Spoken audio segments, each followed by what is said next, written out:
You've heard a lot of people talking about solitude and loneliness. Let's have a look at the real differences between them. You know what I found out recently? There isn't actually a word that means the opposite to loneliness. Strange, isn't it? You would have thought by now somebody would have come up with the word. So instead, people compare loneliness with a quieter cousin, solitude. They look the same from the outside, someone on their own, but on the inside, completely different worlds. A little history about it. The word solitude comes from the Latin solus, which just means alone. But back then it wasn't really an emotional word. It described places, forests, mountains, quiet open spaces like this. So originally solitude had nothing to do with sadness. It just meant space, freedom, a bit of peace away from the noise. If you go far enough back, solitude sounds like the perfect Sunday morning to me. So what's the difference?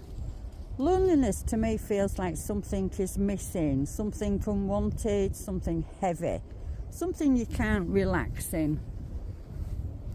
Whereas solitude is more like a choice. It's light, it's calm, you can breathe it.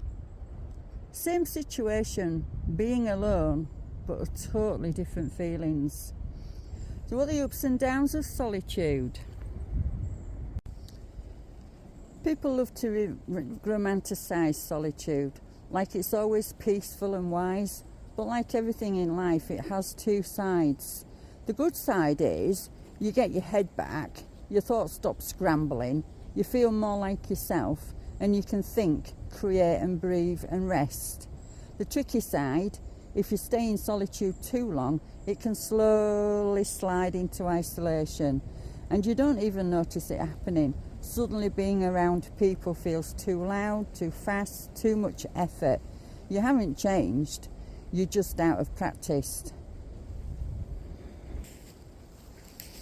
It's like breathing in and breathing out.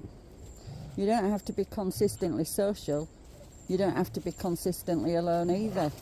The sweet spot is something in the middle. Yeah, and here's a fun old word for you. There's actually a name for someone who chooses solitude, and it's called solitudinarian. That's great, isn't it?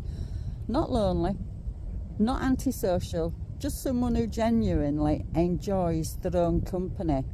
You'll probably be surprised how many people fit the word. They just don't talk about it.